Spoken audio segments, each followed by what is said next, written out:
ఒకప్పుడు ఒక పచ్చని అడవిలో బంటి అనే చిన్న కుందేలు ఉండేది. అది చాలా చిన్నది, మృదువుగా ఉండేది, అలాగే చాలా తెలివైనది.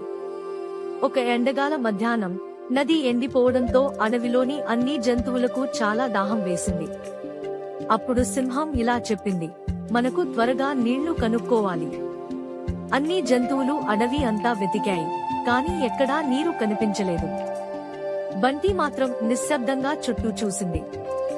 అప్పుడది ఒక పెద్ద రాయి వైపు వెళ్తున్న చీమల వరుసను గమనించింది. చీమలకు నీళ్లు ఎక్కడ ఉంటాయో బాగా తెలుసు అని అది అనుకుంది. బంటి ఆ చీమలను వెంటాడుతూ వెళ్ళింది. అలా వెళ్లి ఆ పెద్ద రాయి వెనుక ఒక చిన్న రహస్యమైన చెరువును కనుగొంది. నీళ్లు దొరికాయి అని బంటి ఆనందంగా అరిచింది. అన్ని జంతువులు వెంటనే అక్కడికి పరుగెత్తి చల్లని నీళ్లు తాగాయి. అవన్నీ